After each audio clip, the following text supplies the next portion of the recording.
Olá, meus preciosos irmãos, meus amigos, amados ouvintes. Como é bom estarmos juntos mais uma vez para desfrutarmos de um maravilhoso tempo com o nosso Senhor. Estamos aí num assunto que eu amo, maravilhoso, falando de profetas e falando excepcionalmente, exclusivamente do mensageiro que o Senhor tem nos enviado nesta última era da igreja, segundo Malaquias 4, segundo Apocalipse 10:7, segundo Mateus 17:11, segundo Amós 3:7. Mas eu quero ler aqui com vocês uma porção da Escritura que está exatamente lá em Amós.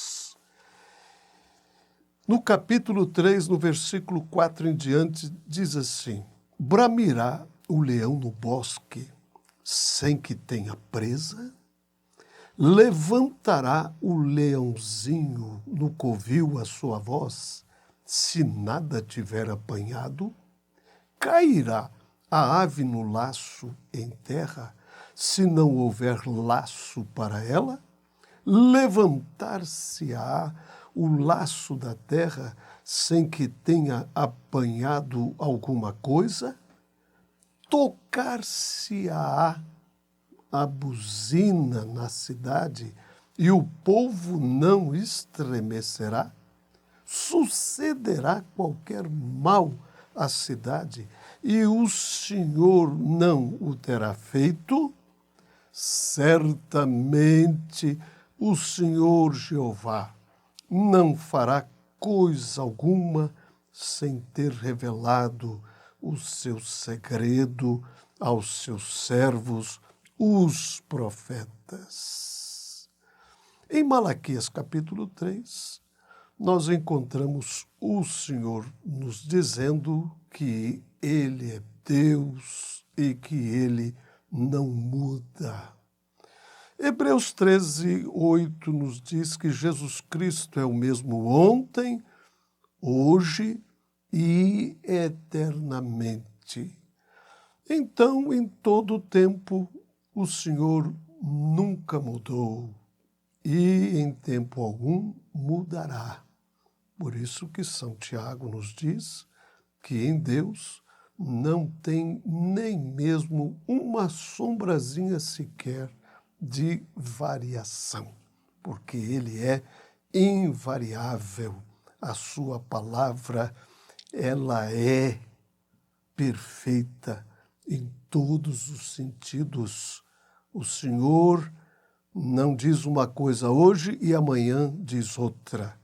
Como Ele agiu lá no princípio, Ele continua agindo hoje e, se houver um amanhã, Ele continuará agindo da mesma forma, da mesma maneira, porque esta palavra, ela é infalível, como Deus é infalível.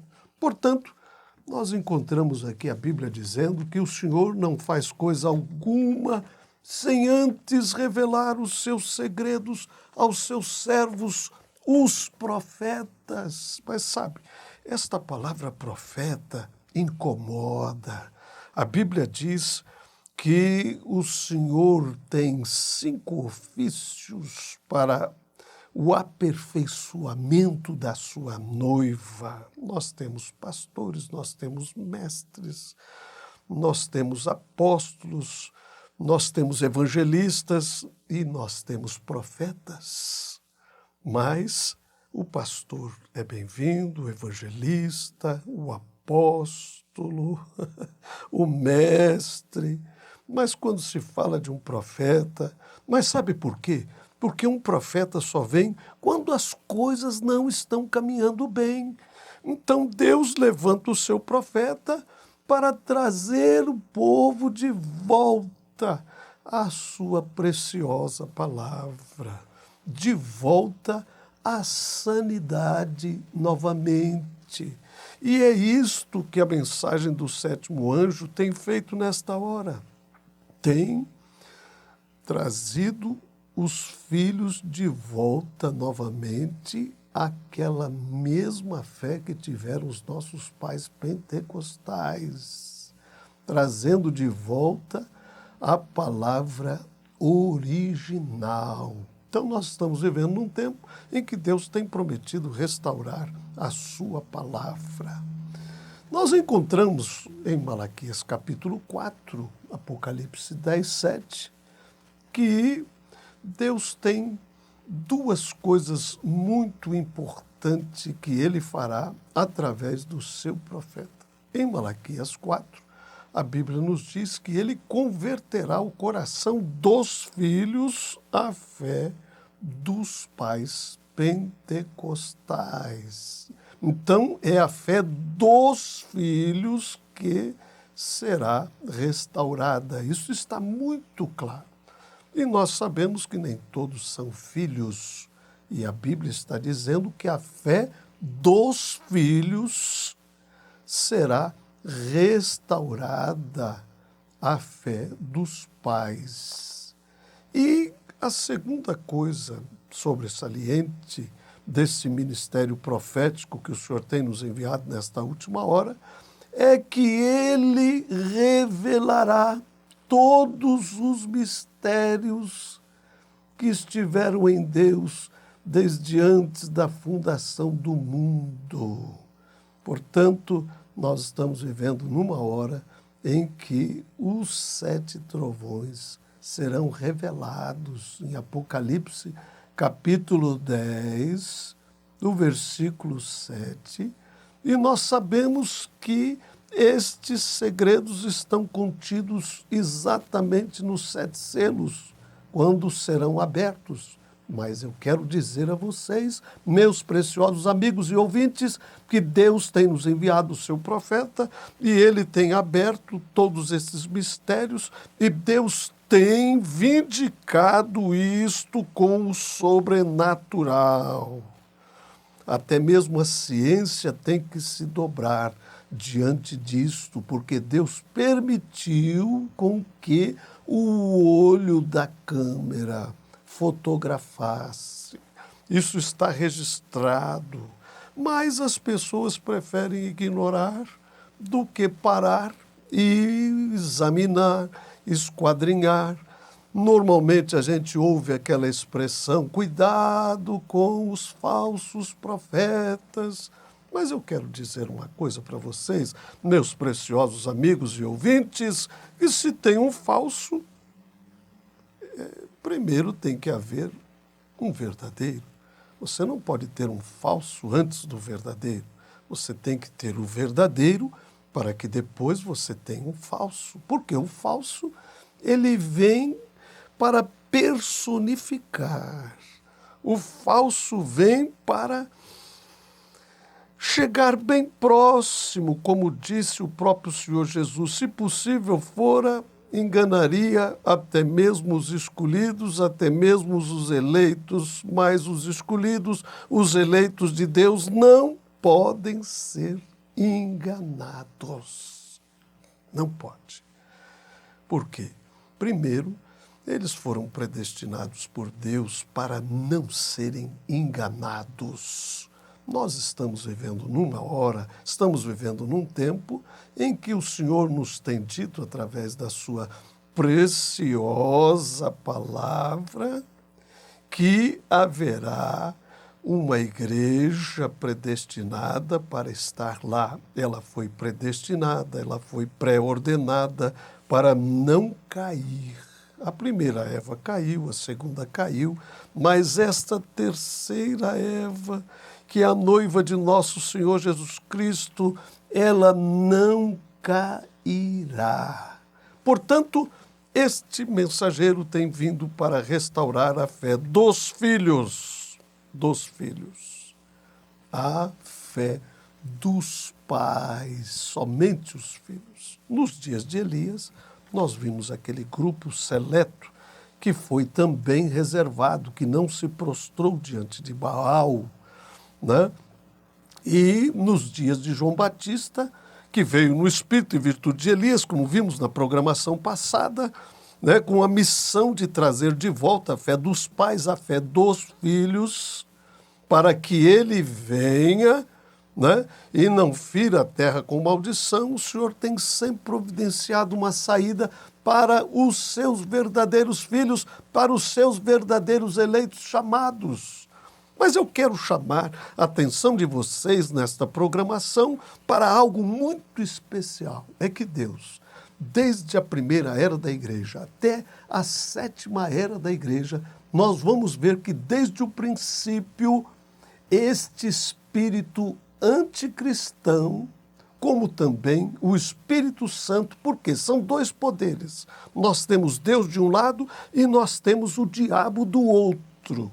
Deus agindo através do seu precioso Espírito Santo, através dos seus profetas, dos homens sábios que foram chamados e comissionados para levarem o povo de volta para a palavra, e nós temos Satanás para desvirtuar as pessoas desta preciosa palavra. Mas ele vem de uma forma tão religiosa que, se você não estiver atento, você pode ser engodado, como a Bíblia diz.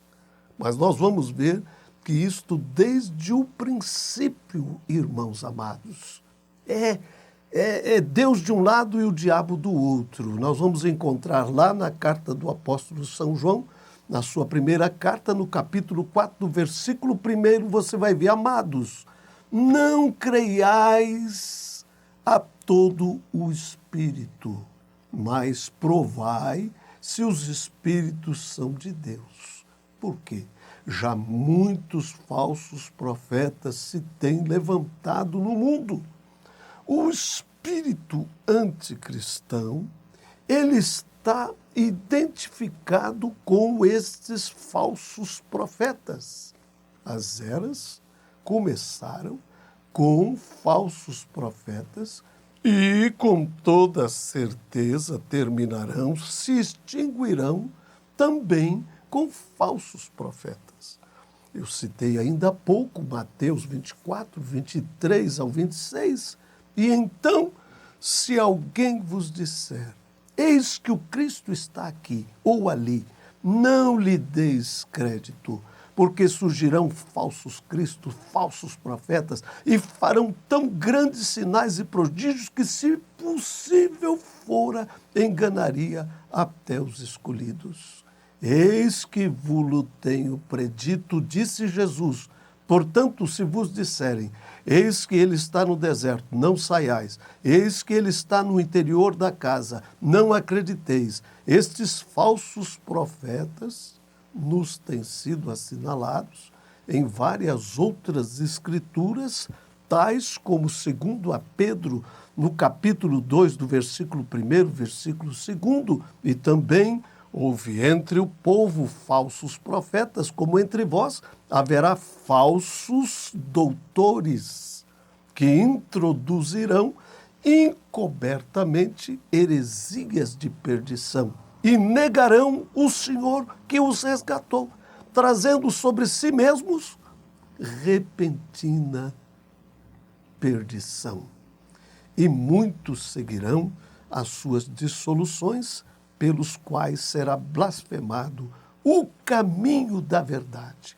Segundo a Timóteo, no capítulo 4, versículo 3 ao 4, porque virá tempo em que não sofrerão a doutrina, mas tendo comichão nos ouvidos, amontoarão para si doutores conforme as suas próprias concupiscências e desviarão os ouvidos da verdade, voltando às fábulas. Em 1 Timóteo, no capítulo 4, no versículo 1, diz assim: mas expressamente diz que nos últimos tempos apostatarão alguns da fé, dando ouvidos a espíritos enganadores e a doutrina de demônios. Agora, em cada caso, você vai notar que este falso profeta é aquele que está desvirtuando as pessoas da palavra. Assim como já temos mostrado que este espírito anticristão significa ser antipalavra. Também estes falsos profetas, entram em cena pervertendo a palavra, dando um significado a esta palavra que não convém. E com isto cumprem os seus próprios objetivos diabólicos. Estes são falsos profetas, pois um verdadeiro profeta enviado de Deus, ele vem com a missão de te trazer de volta para a palavra, para a infalibilidade da palavra de Deus, para restaurar a palavra nesta era, neste tempo no qual nós estamos vivendo. E esta palavra te conduz diretamente para os braços do Senhor Jesus Cristo. É certo que a terra está cheia de personificadores carnais, mas em meio a todas estas personificações, nós não podemos deixar este foco principal, que é a vinda de um profeta. Tem que haver um profeta verdadeiro para que haja um falso. Primeiro o verdadeiro, depois o falso. Pois estes falsos, eles vêm contra este verdadeiro e tentam desacreditar o seu ensinamento. Por que isso? Porque é exatamente o espírito que está no falso. Eles estão fazendo exatamente como fizeram os seus antepassados. Vamos olhar lá no dia de Acabe, nós tínhamos 400 profetas e todos eles estavam de acordo e todos eles estavam falando a mesma coisa e com isto enganaram aquelas pessoas. Porém, havia um profeta verdadeiro, Micaías, estava com um assim diz o Senhor. Portanto, meus amados, meus preciosos irmãos, nós estamos vivendo numa hora que Deus nos tem enviado um profeta com uma mensagem de nos trazer de volta a sua preciosa palavra, de revelar todos os seus mistérios, que farão com que a noiva de Cristo acenda a fé perfeita e se apronte para este grande rapto que está por acontecer, que está por tomar lugar a qualquer momento, a qualquer instante. Deus abençoe os vossos corações, que o Senhor ilumine as vossas vidas para que vocês possam ver o que Deus está fazendo nesta hora final. Deus vos abençoe.